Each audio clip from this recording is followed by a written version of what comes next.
Olá, meu amado irmão, graça e paz da parte do nosso Senhor e Salvador Jesus Cristo. Que Deus abençoe a sua vida nessa noite. Hoje nós nos dedicamos a estudar um pouco mais da Palavra de Deus.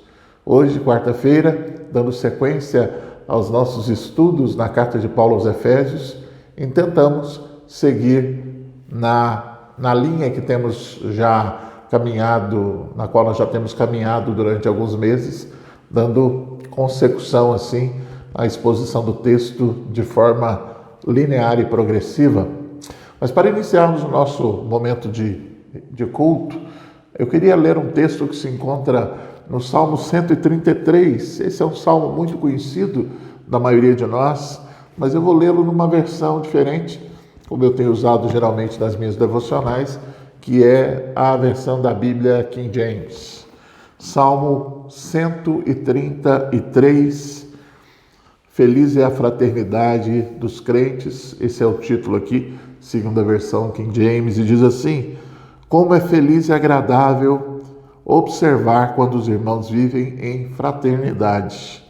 É como um bálsamo precioso derramado sobre a cabeça, que desce pela barba como se fosse a barba de Arão, até a gola de suas vestes sacerdotais. É como o orvalho do Hermon, quando desce sobre os montes de Sião, porquanto ali o Senhor oferece a sua bênção, vida para hoje e por toda a eternidade. Queridos, o texto tão conhecido, né? Nós podemos declamá-lo até, muitos de nós, de cor, fala a respeito da condição que nos dá a singularidade, a particularidade de sermos cristãos. A vida cristã é uma vida feita para ser vivida em comunidade, é uma vida para ser vivida em comunhão. É certo que por mais de 3 meses nós tivemos barreiras justas e dignas de serem obedecidas que nos impediram de estarmos juntos. Afinal, estamos vivendo um tempo de pandemia, de altos contágios, e nós temos o dever, enquanto cristãos, de não sermos propagadores de doenças e colaborarmos para o bem-estar de todos. Mas, graças a Deus, a partir do próximo domingo agora, se Deus nos permitir, nós estaremos voltando às nossas atividades comunitárias. E olhando para esse texto, esse salmo tão conhecido, que diz que é bom e agradável viverem unidos os irmãos, eu não consigo fazer nenhum tipo de distinção entre a comunhão que nós temos agora, ainda limitados fisicamente, para aquela que normalmente nós temos no prédio, na igreja, na reunião. Porque na realidade, queridos, a reunião ela é uma bênção dentro dos tempos de normalidade, mas ela não é fundamental quando o fundamental é Jesus Cristo nas nossas vidas. No decurso da história da igreja, muitas e muitas vezes a igreja foi impedida de ter um ponto de reunião, mas nunca deixou de ser igreja, porque ela conservava no coração a fé, a esperança, a unidade do Espírito Santo. É claro que em tempos de possibilidade, a Bíblia diz que não é bom deixarmos a congregação, como é costume de alguns. Hebreus nos diz isso. Entretanto, tivemos esse tempo todo onde não pudemos estar juntos, mas estivemos unidos de alma, de coração e de propósito durante todo esse tempo. Graças a Deus que nos proporcionou, mesmo de forma limitada e ainda incipiente, um retorno que se dará a partir desse próximo domingo. Mas não é essa a condição que nos faz igreja, e sim a habitação do Espírito Santo que está na vida de todo aquele que confia unicamente em Jesus. Graças a Deus, porque a unidade, a comunhão e a bênção de Deus estão encerradas nessa condição de estarmos em Cristo, unicamente nele. Que Deus possa abençoar a sua vida nessa noite, que Deus possa falar ao nosso coração e que nós a uma possamos louvá-lo como é devido ao seu nome. Antes do louvor, entretanto, como já temos feito desde domingo passado, eu quero reforçar esse recado, que é a respeito do retorno aos cultos no templo. Graça e paz, meu amado irmão e irmã, da parte do nosso Senhor e Salvador Jesus Cristo. Vamos falar de coisa boa? Então tá bom. Reunido o conselho ontem da igreja, nós decidimos que no dia 5 de julho, domingo, nós vamos retornar com as atividades presenciais da igreja, obedecendo às normas do decreto municipal. Por isso, cada reunião da igreja terá a capacidade máxima de 54 presentes, 54 inscrições. Né? E como vai ser feito isso? No nosso grupo do WhatsApp, nós vamos lançar lá uma lista, alguma coisa, e você vai dizer, olha, eu quero ir no culto da manhã, que será domingo às 9 da manhã, ou eu quero ir no culto da noite, que vai ser também no domingo às 7 da noite. E por isso, com essa lista nós vamos chegar num limite que vamos ter que parar, porque é uma norma do decreto, né? Limite máximo, afixado na porta e obedecido, né? E então, nós teremos que ter alguns cuidados para que nós possamos retornar. Quais são eles? Né? 2 metros de distância de uma pessoa para outra, né? Todo mundo de máscara é obrigatório, né? Então, nos bancos da igreja terão apenas 2 pessoas por banco e famílias que moram na mesma casa poderão se assentar juntas, porque obviamente já estão convivendo em espaços reduzidos. É obrigatório o uso de máscaras, não é opcional, não é facultativo, né? Porque o decreto diz assim. É importante e obrigatório também o uso de álcool gel ou 70%, que a diaconia e o Ministério de Recepção estará disponibilizando à porta da igreja para aqueles que virão. Não serão permitidos, pelas circunstâncias, nenhum tipo de contato físico, cumprimentos, abraços, orações de mãos dadas, por enquanto, não serão permitidos, justamente porque é no contato físico que o vírus se propaga. E nesse período, cada reunião da igreja terá duração de no máximo 60 minutos. E por isso também nós teremos os bebedouros e os banheiros fechados. Também são áreas de uso comum altamente contaminantes. Então faça como eu, leve a sua garrafinha d'água para a igreja e banheiro, 1 horinha só de culto, segura aí, né, e venha, vai ser bom, né, faça a sua inscrição e se nós fizermos tudo certinho, obedecendo os decretos, nós vamos vencer essa pandemia, né? E vamos poder, retomando devagar, com algumas limitações, trabalhos de criança, infelizmente, nós não vamos poder ter, né? Crianças até 7 anos não poderão vir, porque geralmente elas não têm condição de gerir essa questão do uso de máscara, distanciamento e etc. Então, as atividades online continuam todas, ou seja, vamos transmitir o culto de domingo às 9, o culto de domingo às 7, a escola dominical das crianças às 10 também continua da mesma forma e o culto de quarta-feira também da mesma forma, transmitido pelos canais da internet. Vou soltar um documento com maiores detalhes. Se você tiver alguma dúvida, pode entrar em contato comigo e vamos estar atentos aí para quando sair a lista você garantir a sua presença no culto do dia 5 de julho. Que Deus te abençoe e que juntos nós possamos vencer o coronavírus para a glória do nosso Deus. Até mais.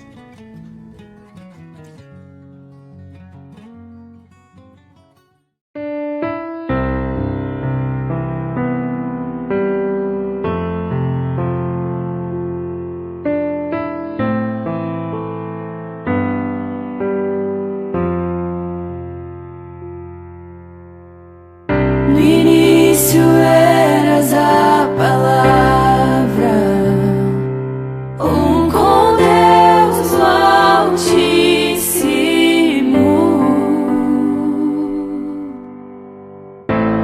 O mistério de sua glória,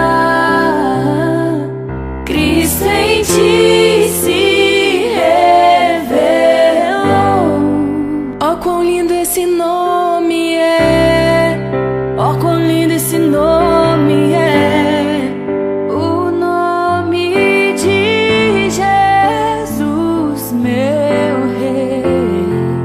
Oh, quão lindo esse nome é! Maior que tudo Ele é.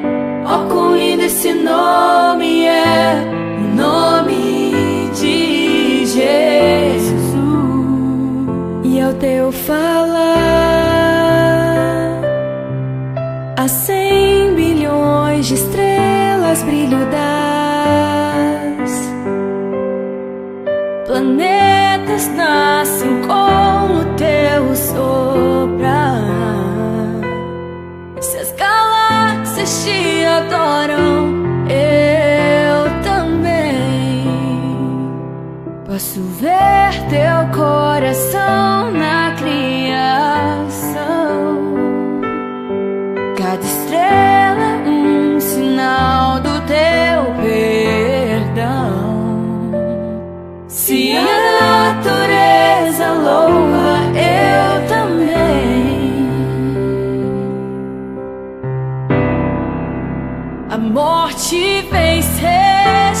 traz luz para as sombras, escala montanhas pra me encontrar,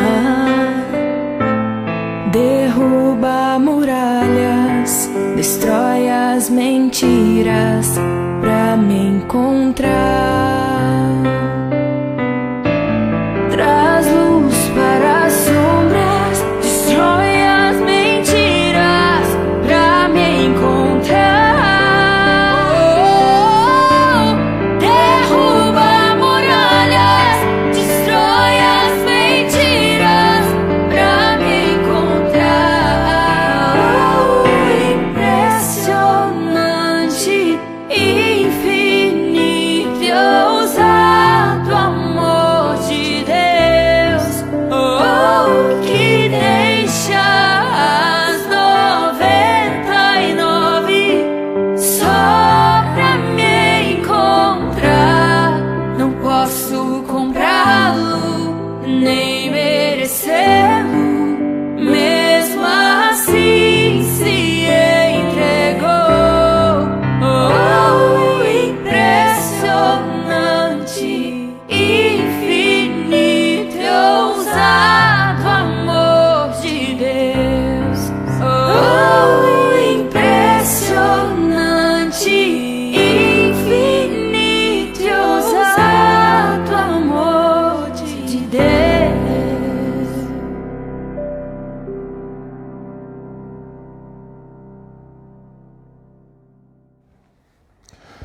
Aleluia, amém. Como é bom podermos cantar ao nosso Deus, como é bom podermos tornar a um estágio próximo de normalidade nas nossas reuniões. Graças a Deus, porque até aqui o Senhor nos ajudou. Mas vamos ao nosso estudo bíblico propriamente dito, e eu queria convidar você a abrir a sua Bíblia comigo na carta de Paulo aos Efésios, no capítulo 5, versículo 1 até o versículo 17. Leremos uma porção maior do texto hoje, Efésios capítulo 5, do 1 até o 17. Dando sequência à nossa exposição bíblica, enquanto os irmãos abrem a Bíblia aí, lembrando, fiquem bem atentos aos detalhes daquilo que foi dito no aviso agora. É necessário inscrição para estar no domingo, por causa do limite do templo, enfim. É uma série de cuidados, o uso de máscara é obrigatório, e todas essas questões que são difíceis, um pouco desajeitadas, mas que visam pelo bem de todos, e certamente assim para a glória de Deus também. Efésios capítulo 5, do versículo 1 ao 17, o apóstolo Paulo começa dizendo assim: sede, pois, imitadores de Deus como filhos amados, e andai em amor, como também Cristo nos amou e se entregou a si mesmo por nós, como oferta e sacrifício a Deus em aroma suave. Mas a impundicícia, e toda sorte de impurezas ou cobiças nem sequer se nomeiem entre vós, como convém a santos. Nem conversação torpe, nem palavras vãs ou chocarrices, coisas essas inconvenientes, antes, pelo contrário, ações de graças. Sabeis, pois, isto: nenhum incontinente ou impuro ou avarento, que é idólatra, tem herança no reino de Cristo e de Deus. Ninguém vos engane com palavras vãs, porque por essas coisas vem a ira de Deus sobre os filhos da desobediência. Portanto, não sejais participantes com eles, pois outrora éreis trevas, porém agora sois luz no Senhor. Andai como filhos da luz, porque o fruto da luz consiste em toda bondade, justiça e verdade, provando sempre o que é agradável ao Senhor. E não sejais cúmplices das obras infrutíferas das trevas, antes, porém, reprovai-as, porque o que eles fazem em oculto, o só referir é vergonha. Mas todas as coisas, quando reprovadas pela luz, se tornam manifestas, porque tudo que se manifesta é luz. Pelo que diz: desperta, ó tu que dormes, levanta-te de entre os mortos, e Cristo te iluminará. Portanto, vede prudentemente como andais, não como nécios, e sim como sábios, remindo o tempo, porque os dias são maus. Por esta razão, não vos torneis insensatos, mas procurai compreender qual é a vontade do Senhor. Vamos orar. Deus, muito obrigado, Pai, pela Tua palavra. Obrigado por esse momento em que podemos, mesmo ainda sob a condição limitante da não reunião presencial, desfrutarmos da totalidade da Tua presença e da Tua graça. Pedimos por amor a Jesus Cristo, que o Senhor abra a nossa mente, o nosso coração, para que nós compreendamos totalmente a Tua vontade, o Teu recado para as nossas vidas nessa noite. E que o Senhor, ó Pai, seja glorificado, bendito e exaltado, porque nós cremos que a Tua palavra aplicada em nós rende frutos pela ação do Teu Espírito, o que glorifica o Teu nome e traz bênção às nossas vidas. Te agradeço por tudo, no nome de Jesus. Amém. Queridos, certa vez eu vi um vídeo muito curioso, e eu gosto muito desses insights, dessas ideias que trazem uma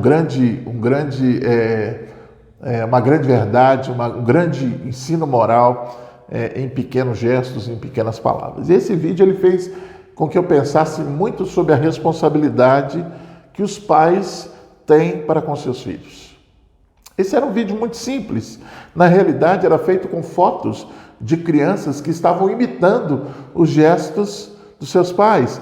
Desde o jeito de andar, até manias com as mãos ou o jeito de sorrir, as crianças estavam ali imitando os seus progenitores e fazendo como que uma cópia deles.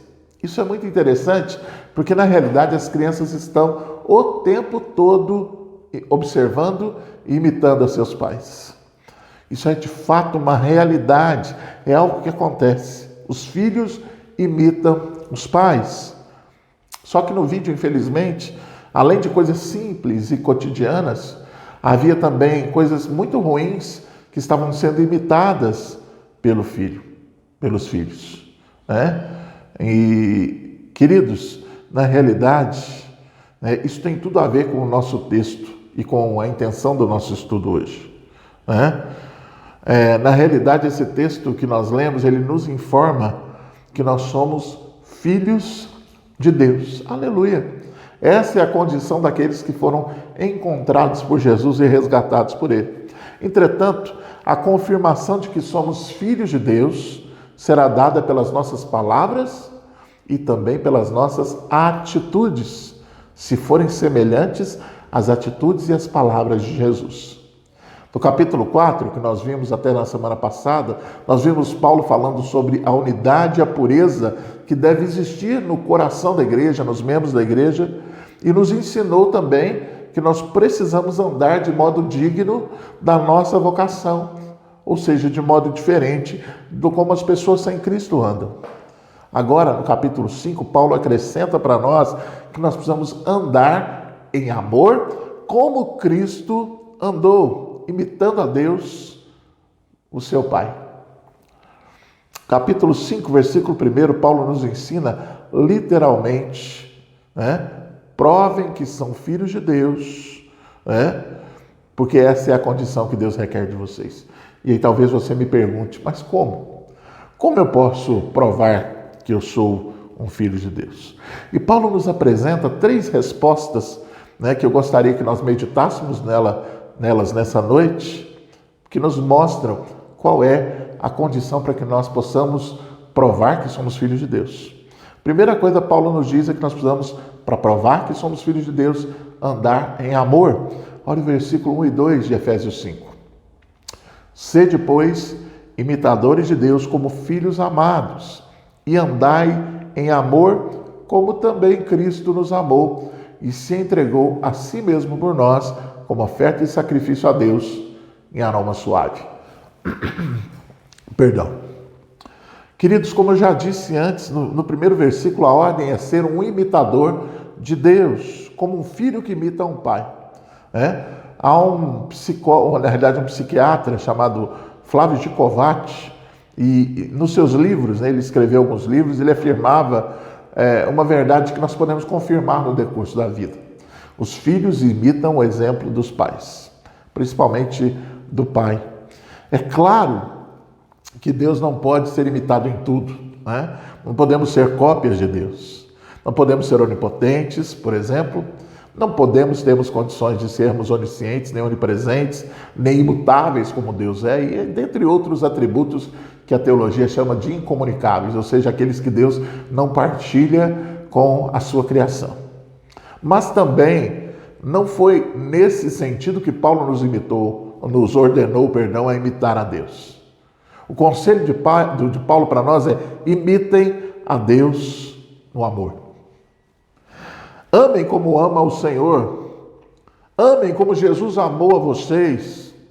A ideia de andar em amor, queridos, é fazer disso algo para o cotidiano, algo corriqueiro para nós.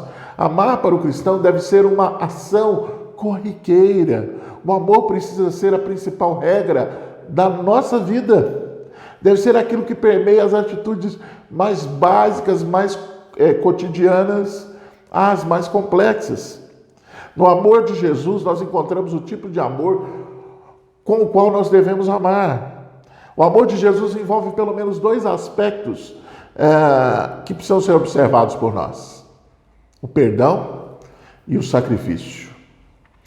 Paulo terminou o capítulo 4, no versículo 32, nos ensinando que devemos perdoar como Deus nos perdoou em Cristo. Jesus, o Cristo vivo de Deus, é a nossa base, né, do amor perdoador. Deus nos perdoa em Cristo.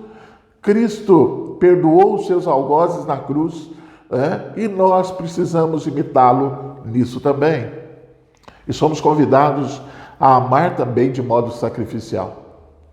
O amor que Jesus nos revelou na cruz é o amor que se entrega em favor do outro, mesmo que esse outro não mereça ou não corresponda a esse amor.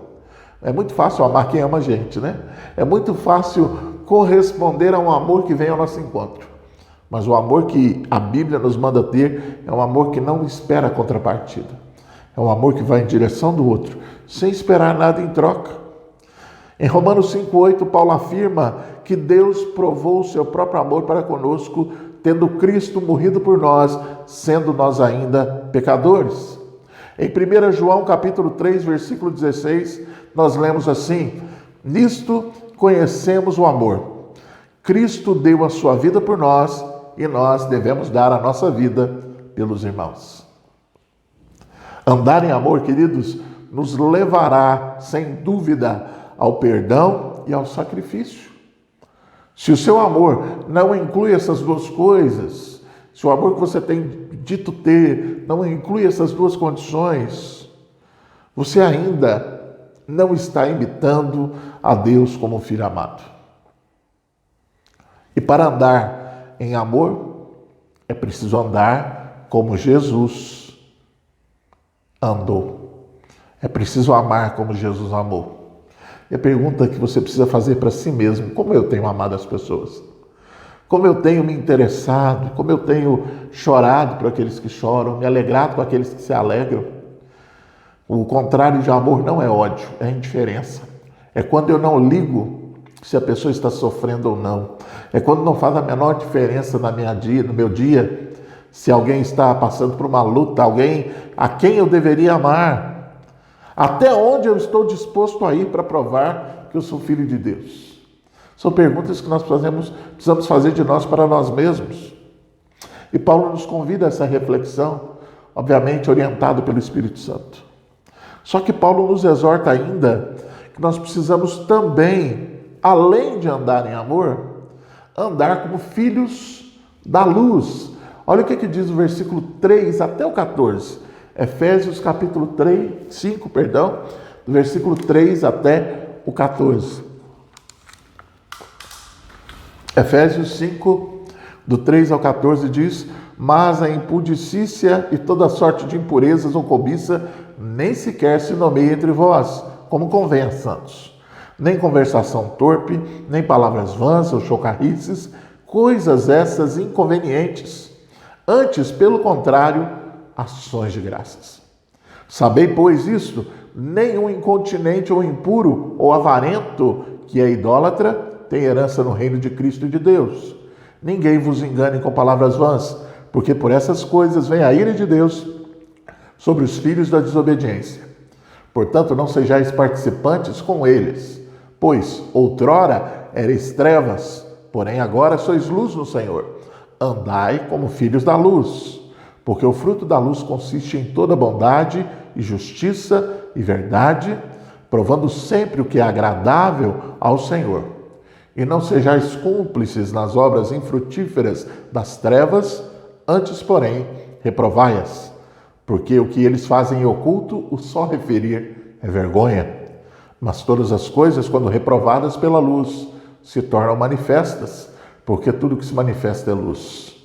Pelo que diz, desperta, ó tu que dormes, levanta-te de entre os mortos e Cristo te iluminará. É interessante, queridos, que no versículo 8, Paulo afirmou que no Senhor nós nos tornamos luz e que, portanto, como filhos de Deus, devemos andar como filhos da luz. No versículo 3 e 4, Paulo exemplificou que o verdadeiro amor ele é altruísta, ele é pautado em perdão e sacrifício, a exemplo do que Cristo nos fez. Só que a partir do versículo 5, Paulo nos mostra que esse mundo perverteu o verdadeiro amor. Já na época de Paulo, lá no primeiro século, o amor era entendido como sexo. Nos nossos dias, essa ideia tem sido fortalecida muito pelas mídias e pelo status quo, ou seja, por aquilo que está estabelecido como padrão social, né? Mas o apóstolo está nos ensinando que reduzir o amor perdoador e sacrificial a sexo é pervertê-lo e, portanto, torná-lo em pecado, por transmutar o seu significado. Por isso ele agrupa os pecados em dois grupos aqui. Pecados de sexo no versículo 3 e pecados de língua no versículo 4. Eu queria compartilhar as palavras do reverendo Hernandes Dias Lopes sobre essa passagem que eu acho que são muito pertinentes. Hernandes afirmou assim: os pecados do sexo não deviam estar presentes na vida dos crentes.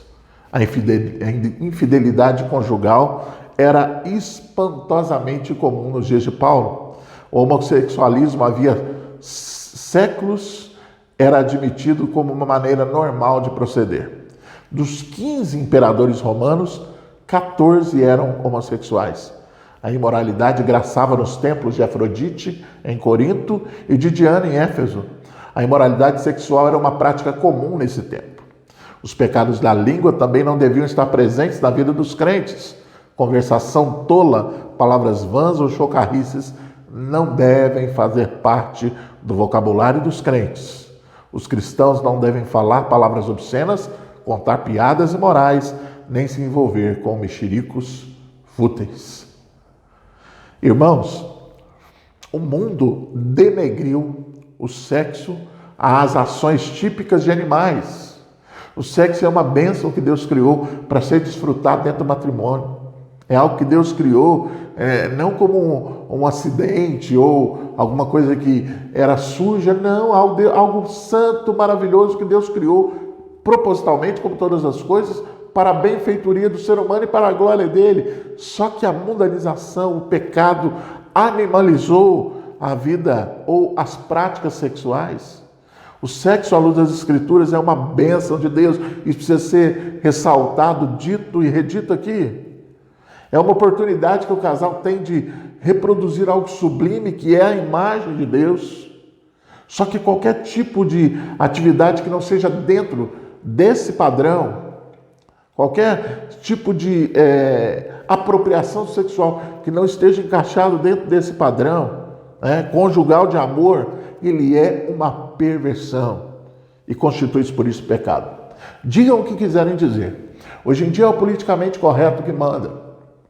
As pessoas não podem opinar a respeito disso porque são taxadas e rotuladas de um sem número de adjetivos não muito agradáveis. Mas não podemos omitir aquilo que a Bíblia diz ser verdade. Não podemos nos furtar de dizer o que a Bíblia diz ser pecado como pecado. Precisamos agir diferente desse mundo. No versículo 5, Paulo alerta para o julgamento de Deus. Olha o que ele diz: Porque bem sabeis, versículo 5, que nenhum devasso ou impuro ou avarento que é idólatra tem herança no reino de Cristo e de Deus. Versículo 6, ninguém vos engane com palavras sem sentido, pois é por causa dessas coisas que vem a ira de Deus sobre os desobedientes. Queridos, a Bíblia é clara, né? Parafraseando o juiz lá, o comentarista Arnaldo César Coelho, a regra é clara. A Bíblia é clara. Os que vivem na imoralidade e não se arrependem não podem ser salvos. Não pense que Deus vai trazer um jeitinho brasileiro. Falávamos sobre isso na escola dominical domingo. Não tem jeitinho, não tem uma mágica no final, né? Uma cena pós-créditos. Não há. Porque a Bíblia diz que nos condenará, se nós as praticarmos, certamente nos condenará. Paulo afirma que não terão herança no reino de Cristo e de Deus aqueles que procedem dessa forma. Um reino marcado pela justiça não tolera o pecado nem o seu praticante, que não busca o arrependimento sincero, algo transformador na sua vida. Podemos cair nessa balela de que Deus ama o pecador, mas abomina o pecado. O pecador impenitente Deus abomina também, porque ele não quer mudar de vida. E Paulo nos alerta no versículo 6 que o mundo tenta enganar a igreja, tornando a palavra de Deus algo obsoleto e sem valor, nada mais normal e cotidiano para os nossos dias hoje. E por isso nós devemos tomar cuidado com as palavras deles, pois são vazias de sentido. Quando o homem rejeita a palavra de Deus, depois de conhecê-la, ele fica debaixo da ira de Deus. O nosso mundo tem achado natural, comum, aquilo que Deus odeia, aquilo que Deus condena. É bonito, é incentivado, é tido como natural, como uma via possível. E nós não podemos ser desobedientes às Escrituras. Por mais que nós não façamos sucesso, por mais que o nosso discurso seja taxado por aqueles adjetivos que nós já dissemos no início, não podemos negociar isso. E eu não tenho o menor medo de ser rechaçado por essas autoridades que se dizem promotores da justiça dos nossos dias. Nenhum. Caso eu venha a ser penalizado por isso, que a Bíblia diz, vou ser penalizado com muita alegria, porque a Bíblia diz que também é uma honra padecer pela proclamação do Evangelho, por Jesus Cristo. Não tenho o menor medo disso. A Bíblia diz que os filhos da desobediência são aqueles que conhecem a lei de Deus e deliberadamente a desobedecem. Sobre esses vem a ira de Deus, agora e também na eternidade, como nós vimos em Efésios 4, 17 e 19, Romanos 1, versículo 24, 26 e 28, para não citarmos muitos textos. Como fugiremos dessa imoralidade? Num mundo que jaz no maligno? Como viveremos uma vida santa num mundo que está absorto em injustiça e que promove como algo proveitoso a injustiça e a imoralidade? Como vivemos uma vida santa? Como viver de modo santo numa sociedade que está cada dia mais afundada no pecado? São perguntas que naturalmente brotam no nosso coração, mas Paulo nos responde no versículo 7. Evitem a companhia deles. Ou seja, evite a companhia de impuros, daqueles que insistem em pecar e ainda tentam distorcer, né? E evitar a Bíblia, para que não se sintam tolhidos, não é assim? Hoje nós não temos versões inclusivas, versões de não sei o quê, pegando a Bíblia e torcendo ao seu próprio prazer para praticarem os seus pecados. Paulo não está dizendo para que você saia do mundo, para que você entre num mosteiro e fique trancado como os nossos irmãos medievais, nem que você não conviva com essas pessoas. Mas o que Paulo está dizendo para nós aqui é que você não deve fazer parte do que eles fazem. Você não deve fazer o que eles fazem. Você não deve participar dos seus pecados, daquilo que eles participam. No versículo 8, Paulo explica o que nós nos tornamos. Éramos trevas, andávamos nas trevas. Hoje somos luz e devemos andar na luz, simples assim. Devemos viver de acordo com o que nos tornamos em Cristo. A luz purifica, ilumina, aquece, aponta a direção, avisa sobre os perigos e produz vida. Não pode ser diferente disso. Só que mais ainda, no verso 9 e 10, Paulo nos ensina a produzir frutos que brilhem, afinal nós somos luz. Segundo o texto nos diz, bondade, justiça e verdade devem ser os nossos frutos. Bondade sendo generosos, justiça dando a homens e a Deus o que lhes pertence, fazendo o que é correto, e verdade, que é moral. Então é algo não apenas para se conhecer, para se falar, mas algo para se viver, algo para se fazer. No versículo 11, Paulo nos ensina a condenar as obras infrutíferas das trevas. Essas obras são tão más, meus irmãos, que até falar sobre elas é algo vergonhoso. É o que o texto nos diz. Precisamos deixar de ser cúmplices dessas obras pecaminosas para reprová-las e, agindo de modo santo, desmascarar tais obras à luz das Escrituras. O pecado não pode ser escondido quando há luz. No versículo 13, Paulo afirmou exatamente isso. A nossa luz precisa resplandecer nesse mundo para que as pessoas glorifiquem a Deus. O versículo 14 é uma conclusão natural. Por isso se diz, desperta, ó tu que dormes, levanta-te de entre os mortos e Cristo te iluminará. A nossa condição em Adão é vividamente descrita em termos de sono, de morte, de trevas. Cristo vem, liberta-nos de tudo isso, muda a nossa condição. Aquilo que éramos não somos mais. A conversão não é nada menos do que despertarmos do sono, de ressuscitarmos dentre os mortos e sermos trazidos das trevas para a luz de Cristo. Aleluia! E é por isso que o apóstolo Paulo nos diz, além de que nós precisamos andar em amor, de que precisamos andar como filhos da luz, que nós também precisamos andar em sabedoria. Olha o versículo 15, 16 e 17. Efésios 5, 15 até o 17. Diz assim a palavra do Senhor: portanto, vede prudentemente como andais, não como necios, e sim como sábios, remindo o tempo, porque os dias são maus. Por essa razão, não vos torneis insensatos, mas procurai compreender qual é a vontade do Senhor. Se você olhar para os 3 últimos versículos, você vai verificar que há muitos motivos para andarmos ou vivermos na sabedoria. Ele nos mostra que a vida é curta. A vida é algo que passa muito rápido, que nós precisamos aproveitar bem cada oportunidade que está diante de nós. Ele também nos afirma que os dias são maus.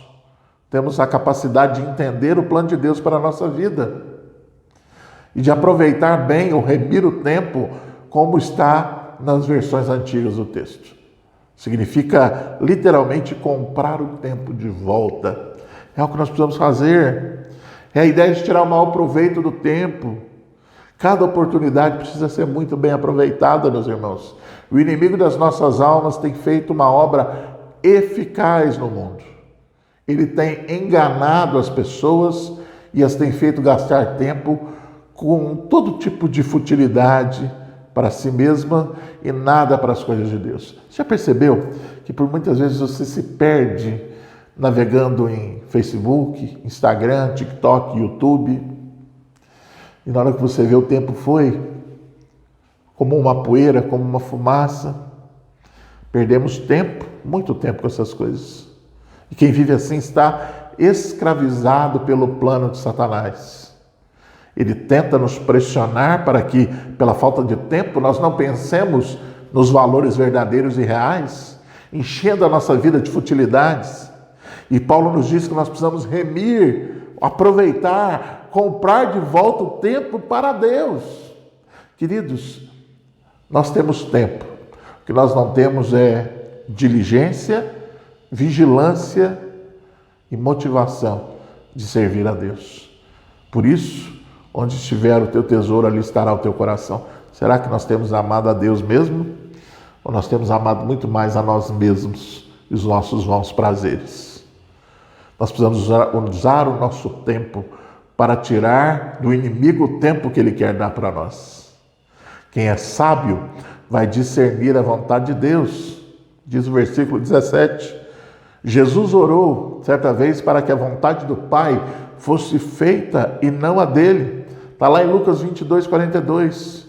E nada, queridos, é mais importante na vida do que descobrir e praticar a vontade de Deus. Não basta apenas conhecer a vontade de Deus. É preciso praticá-la, é preciso vivê-la. E isso nos fala profundamente na vida prática, queridos. Já encerrando, já partindo para o encerramento do nosso estudo, as aplicações práticas que Paulo traz para nós, assim como trouxe para os seus leitores originais, é de que o cristão prova que é filho de Deus pela imitação do Pai. Assim como os filhos pequenos imitam seus pais nos seus trejeitos, nas suas manias, nós precisamos imitar a Deus no caráter e na vontade. Há 3 modos também que Paulo nos mostra que nós precisamos aprender para caminhar, para provar que somos filhos de Deus. Paulo nos diz que nós precisamos andar em amor. E amor é muito diferente dessa pieguice muitas vezes que tem sido pregada por aí. Precisamos andar também como filhos da luz e, por fim, andar em sabedoria. Como você tem andado? Será que você tem fugido da imoralidade? Será que você tem procurado ser santo? Será que você tem tentado resgatar o seu tempo para servir o Senhor e a sua igreja? O que tem tomado o seu tempo nesses dias, querido? Deus ou o mundo e as suas luzinhas coloridas? Precisamos pensar nisso. Será que o que tem tomado o seu coração e o seu tempo são as coisas de Deus ou são as suas atividades particulares? Será que você tem aproveitado o tempo para você ou para a glória de Deus? São coisas que nós precisamos pensar. E não só pensar, nós precisamos meditar, ruminar e, se caso necessário for, mudar. Porque enquanto há vida, há esperança e Deus nos convida à conversão se caminhamos em caminhos errados. Eu gostaria de orar pela sua vida neste momento, pedindo ao Senhor que sonde o mais profundo do nosso coração. Nenhum de nós está imune a vivermos situações assim. Nenhum de nós está livre de tropeçarmos em alguma coisa e nos desviarmos do propósito de Deus. Só que nós temos a oportunidade do hoje, a oportunidade de agora para mudar a nossa história. Vamos orar. Ó Deus, muito obrigado, Pai, pela Tua palavra, obrigado pelo Teu cuidado conosco, pelo desafio que o Senhor traz a nós em podermos, ó Pai, no nome de Jesus, observar o Teu padrão para a nossa vida. Ó Deus, que o nosso tempo não seja nosso, mas seja Teu. Que o Senhor nos ensine a caminhar segundo a Tua vontade, caminhar, Deus, em amor, amando como o Senhor amou, imitando o Senhor naquilo que o Senhor fez por nós, fazendo em prol do outro. Ajuda-nos, ó Pai, a caminhar com sabedoria, Deus, com graça, remindo o tempo, porque os dias são maus. Abençoe, Pai, para que nós possamos ser cada vez mais parecidos com Jesus para a glória do Teu nome. Eu te agradeço, ó Pai, porque eu sei que até aqui o Senhor tem nos ajudado e nos sustentado e tenho absoluta certeza de que até o dia final o Senhor há de nos abençoar para que nos faça cada vez mais parecidos com Jesus para a glória do Teu nome. Te louvo, te bendigo e te adoro no nome de Jesus. Amém. Amém, meu querido irmão e irmã. Que Deus abençoe a sua vida. Se Deus quiser, nós nos encontramos no domingo às 9 da manhã, presencialmente na igreja. Mais uma vez, se você vier, melhor dizendo, é preciso que você confirme o seu nome e o horário lá no grupo da igreja no WhatsApp. Então, procure a gente lá ou me procure no particular. Eu quero ir tal horário porque temos um limite de vagas. Não adianta só vir, porque você corre o risco de não ter lugar por causa do decreto municipal. Outra coisa, é preciso vir de máscara, sem máscara não pode entrar. Então, são aquelas coisas que nós já publicamos e dissemos agora há pouco no aviso, antes do nosso estudo. Fique atento. Se você que não pode vir, você que está em grupo de risco, está em alguma condição, ou até se sente inseguro ainda, nós entendemos muito bem, nós vamos transmitir, como temos feito, todos os trabalhos, Facebook, YouTube, a partir das 9 da manhã no domingo e também às 19 horas no domingo. Então, todos nós estaremos juntos, seja por aqui ou seja pertinho do outro, não tão perto por causa da distância que precisa ter. Amém? Que Deus abençoe você e fique na paz do Senhor. Que o amor de Deus, o nosso eterno Pai, que a graça maravilhosa do Cristo vivo de Deus e que as consolações ternas do Espírito Santo estejam com cada um de vocês e com todo o povo de Deus em toda a terra, hoje e sempre. Amém. Que Deus te abençoe no nome de Jesus e até mais.